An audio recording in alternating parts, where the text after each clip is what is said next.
आदाब, अस्सलाम वालेकुम। कैसे हैं आप लोग? I hope you all are well. मैं वेकेशन से आ गया और आते ही बहुत सारी चीज़ें Pakistani media, film, television, pop culture में होने लगी कि मुझे लोगों ने कहा कि राफे भाई you should talk about this, Rafay भाई you should talk about that.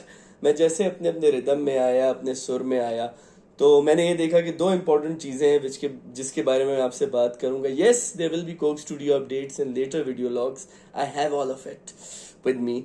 But दो चीज़ें, एक लोगों ने कहा कि दीपिका पादुकोण का जो कॉफ़ी विद करण का एपिसोड था उस पर आप बात कीजिए, और फिर ये कि जो बाबर आजम और जका अशरफ का जो मामला हुआ है उस पर आप बात कीजिए, कुछ सहाफ़त पे बात कीजिए, एट्सेट्रा एट्सेट्रा।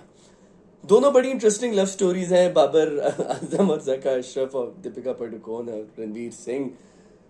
लोगों को बात ये बुरी लग गई कि दीपिका पादुकोण ने कह दिया कि भाई मैं उस फेज में थी कि जब मुझे लग रहा था कि मैं कमिट किसी एक शख्स को जिंदगी भर के लिए चूज नहीं कर सकती, पर मैं करना चाहती भी थी।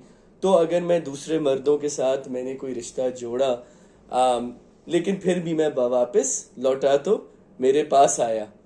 यही बात बस अच्छी लगी मेरी हर जाए की है। मैंने क्या कमर तोड़ दी परवीन शाकिर की शेर की, बट कमिंग अलोंग। तो उन्होंने ऐसी बात कर दी जिसपे रणवीर सिंह ने बड़ा पोकर फेस भी बनाया और लोगों ने भी घटिया घटिया मीम्स भी बनाई कि ओहो राइडिंग एवरीवन, और ये वाली जो चीज़ें जो टिपिकल हमारे देसी माशरे में बन जाती हैं, ख़ास तौर पे अगर ख़वातीन अपनी सेक्सुअलिटी को या रोमांटिक इंक्लिनेशंस को ट्रूली एक्सप्रेस करती हैं। ये एक बड़ा इंटरेस्टिंग हमारे पास एक डिलेमा है। अच्छा, लोगों ने कहा वो देखे रणवीर की शक्ल देखने वाली थी, ये थी वो थी। पहले तो दोस्तों, ये एक लाइव शो नहीं था, ये एक एडिटेड शो था। एंड आई एम श्योर ये जो पूरा इंटायर डिस्कशन जो आपने देखा है ना, it was very much meant to be there. और अगर इनको जरा भी लगता है कि ओ हमने कोई ऐसी बात कर दी, जैसे उसने कहा लेट्स चैट लेटर की, ये बात हम जैसे घर में रिजॉल्व करेंगे, कोई कपल की लड़ाई हो रही है कुछ है, तो आप बड़े आराम से उसको एडिट करा सकते हैं। कोई ऐसी चीज नहीं है। करण जौहर का शो है, दो इतने बड़े स्टार्स हैं, ये तो मतलब अपनी मर्जी से अपने फिल्म का एक साइड एंगल निकलवा लेते हैं। ये तो फिर भी कॉफी विद करण है। तो पहली चीज तो ये कि इट इज ऑल स्क्रिप्टेड, और इन मैनी वेज मुझे ये भी लगता है कि ये स्क्रिप्टेड था बिल्कुल उसी रिएक्शन के लिए जो आप लोगों ने दिया, कि लोगों को इंटरनेट पे जो है ना कचरा ढूंढने की वो होती है। और बहुत सारे लोग जो इंटरनेट पे हैं, जैसे ऋचा चड्ढा ने बड़ी इंटरेस्टिंग बात की, आप उनका इंटरव्यू जरूर देखिएगा, आजकल वायरल हुआ है। Someone spoke to her about Aishwarya Rai in which she said कि बहुत अच्छी खातून है, बड़े अच्छे एथिक्स की, बहुत खूबसूरत, टिपिकल साउथ एशियन उनके एथिक्स हैं, ये हैं। तो उन्होंने कहा कि लेकिन लोग तो उनको इतना बुरा भला कहते हैं, उनकी आंखों का मजाक उड़ाते हैं, इसका उसका। तो उसने कहा कि आप फलाना चिंटू जिसके घर में गैस नहीं आ रही, आप उसकी फिक्र क्यों कर रहे हैं?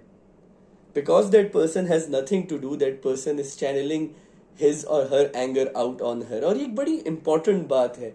और मुझे पहली दफ़ा मेरी नज़र में, शायद और भी ऐसे लोग हो, रिसेंट टाइम्स में मैंने किसी स्टार को देखा ये बात खुल के करते हुए कि हाँ भाई लोगों को ये बात करने दो। क्योंकि या तो हम बिल्कुल उसमें चले जाते हैं कि जी लोगों ने ऐसी बातें की कि हम ट्रॉमेटाइज्ड हैं। मैं ये नहीं कह रहा कि आप ट्रॉमेटाइज नहीं होते, और लोग हमारे यहाँ ख़ास तौर पे खवातीन की बहुत घटिया घटिया बातें कर देते हैं कि they are meant to take a toll on you.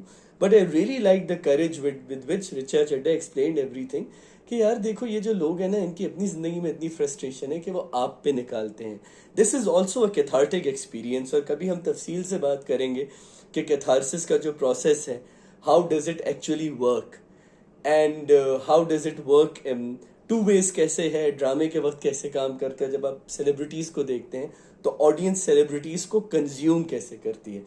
तो भाई पहली चीज तो ये हो गई कि this was meant to be the reaction. और दूसरा ये कि आप लाख मीम बना लेंगे, पहले MS धोनी, फिर रणबीर कपूर, फिर ये फलाना ढिमकाना। I mean in her books Deepika Padukone made the best of the time she had, and now she's having a great married life with someone।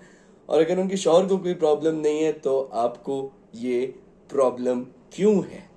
पहली चीज ये अपने जहन में आप समझ लें कि दिस नथिंग टू बी हाँ, अब वही वाली बात है, because Deepika Padukone is very much the epitome of traditional beauty, और बहुत सारे मर्द और खवातीन की ब्यूटी एनवी करते हैं।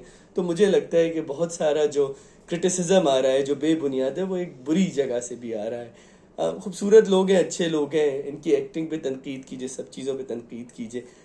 ये मत, मैं ये नहीं कह रहा कि उनकी पर्सनल लाइफ को क्वेश्चन मत कीजिए, क्योंकि वो खुद अपनी पर्सनल लाइफ को पब्लिक में ला रहे हैं। लेकिन ये जहन में रखिए, अगर इतने स्मार्ट हो गए हैं आप, कि वो शायद इसीलिए ला रहे हैं कि इस तरह का डिस्कशन हो, because celebrities are nothing without the audience and audiences are nothing without the celebrities. तो दीपिका पादुकोण के सारे गुनाह माफ, और अगर वो ऐसे माशरे में पैदा हुई हैं जहाँ उनके पास ये फ्रीडम ऑफ चॉइस थी कि वो अपने आप को ट्रूली एक्सप्लोर कर सकें, explore in all the sense, I hope आप भी किसी ऐसे माशरे का हिस्सा बने, या आप किसी ऐसे माशरे का हिस्सा रहें जहाँ आपके हिसाब से आपको लगे कि आप अपने आप को मुकम्मल एक्सप्लोर और एक्सप्रेस कर रहे हैं। रही बात बाबर आजम और जका अशरफ के उस स्क्रीनशॉट की, देखिए पहले तो पीसीबी ने जो स्टेटमेंट जारी किया मैच के दौरान, मुझे ये समझ नहीं आता हमारे माशरे में why do you like to shoot a dying bird. इतनी बुरी परफॉर्मेंस आपकी क्रिकेट टीम ऑलरेडी कर रही थी कि आधी खबरें तो पूरी टीम ने अपनी खोद ली थी, और मुझे यकीन था कि ये सब वापस नहीं आएंगे, सीधा उम्रा करने जाएंगे अपने गुनाहों की माफ़ी मांगने के लिए। Why did you need to issue a statement कि वो हमारा इनसे कोई लेना देना नहीं है, ये बुरा है, ये बुरा है, फलाना है। इन लोगों को तो ऑटोमेटिकली स्क्रूटनी होनी थी और इन सबको निकलना था। आपने एक जवाब दे दिया उनको फील बेटर कराने का। अब वो एक बहुत इंपॉर्टेंट मैच भी जीत गया, और जिस तरह फ़खर जमान जीते, it's a totally different ball game, कुदरत का निज़ाम and all that came into being.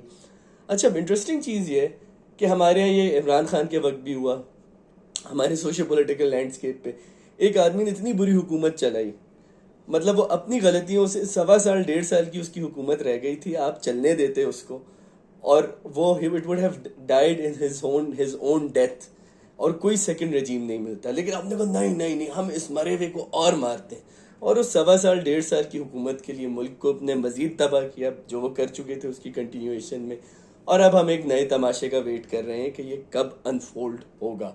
So you know we have this emotional urgency as a country कि अपने ऊपर से ब्लेम हटाने, बस नहीं नहीं हम तो इससे नहीं, हम तो नहीं नहीं नहीं नहीं ये कर रहे हैं, नहीं हम इससे इंतकाम लेंगे और हम इसको नीचे लाएंगे, ताकि हमारे ऊपर अगर कोई जिम्मेदारी आ भी रही है तो हम उसको लेट गो करें। It's human nature to do that. लेकिन मेरे ख्याल से हमारे यहाँ इस पूरे सोशो पॉलिटिकल स्फेयर में आपको ये हरकत बहुत ज़्यादा होती हुई नज़र आने लगी, which is very sad and unfortunate. और रही बात उस स्क्रीनशॉट की, वसीम बादामी ने अपोलोजाइज कर लिया, सब कुछ कर लिया, लेकिन दुनिया में कहीं भी आप एक पार्टी के कॉन्टेक्स्ट के बगैर, एक पार्टी की कंसेंट के बगैर आप कोई भी प्राइवेट इंफॉर्मेशन पब्लिक नहीं कर सकते।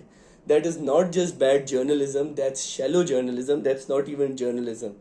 और सवाल यह है कि अगर राशिद लतीफ़ ने ऐसी कोई बात कर दी थी कि वो ज़का अशरफ आपका फ़ोन नहीं उठा रहे हैं, तो Wasim Badami, you are apparently known for your ethics. I don't know you personally, आपके कुछ कॉमन फ्रेंड्स मुझे यही बताते हैं, लेकिन आपको क्या ज़रूरत थी? ओह अच्छा, राशिद लतीफ़ ये कह रहे हैं, ओह अच्छा, ज़का अशरफ से पूछूं। ना बाबर आजम ने क्लेम किया ना कुछ किया, और ज़का अशरफ तो वो वाले ख़ानदान की फुप्पी हैं जिनको कोई दावत में ना भी बुला रहा हो ना, तो वो एक डिश लेके आ जाएंगी कि मैंने आज कड़ी पकाई थी, मैं आपके पास आ जाती हूँ। तो वो वाला उनका जो है ना, इस तरह की बहुत सी फुप्पो, इस तरह के बहुत से मामू होते हैं, इनको कोई इनवाइट नहीं करना चाहता, they want to be a part of every party. So Zaka Ashraf ने भी मौका उठा के जी वो स्क्रीनशॉट शेयर की, और पूरी दुनिया में आपकी बदनामी हो गई। मैं ऑडियंस से सिर्फ ये कहूँगा कि ये जो मीडिया की वॉइस है ना, मीडिया की, कल्चर की, न्यूज़ एंकर्स की, एक्सपर्ट्स की वॉइस है ना, ये हमारे पीछे एक जनरेटर की तरह चलती रहती है, और जितने हम इंटेलेक्चुअली इनक्यूरियस होते हैं ना, उतनी आवाज़ ज़्यादा होती रहती है, और हम इसको नोटिस नहीं करते तब तक जब तक ये जनरेटर फेल नहीं होता। अनफॉर्चुनेटली हमारे यहाँ असल और मीडिया के बनाए हुए इश्यूज इतने होते हैं that generator never runs out of fuel. मैं कहूँगा थोड़ी सी पेशेंस रखें, थोड़े से किसी मामले पे जंप करने से पहले दीपिका अच्छी है या बुरी है, और ये जो पूरे ज़का अशरफ ने हरकत की और उसके ऊपर थोड़ा सा take some time, think about it, is it really worth your patience. इस वक्त गुर्बत है, अफलास है, फ़लस्तीन में इसराइल ने जो हालत की हुई है वो आपके सामने है। जो फ़लस्तीनी मतलब पर मिनट वहाँ, पर घंटा वहाँ 8 से 10 बच्चों की जान जा रही है। There are so many things to look for and look after, to think about. लेकिन हमारा जो जनरेटर है ना पीछे का, वो हमें ये उल्टी सीधी चीज़ें फीड करता रहता है, and we have to be really wary of it. तो थोड़ा सा सब्र करें, प्रायोरिटाइज करें, आपकी इमीडिएट ज़िंदगी सबसे इम्पोर्टेंट है, उस पर फोकस करें, फिर आप देखें कि आप अपना जहन, अपनी अटेंशन किन 4 चीज़ों पे और दे सकते हैं। This is something that I learn through time, and I think our society also needs to learn with time. Thank you so much.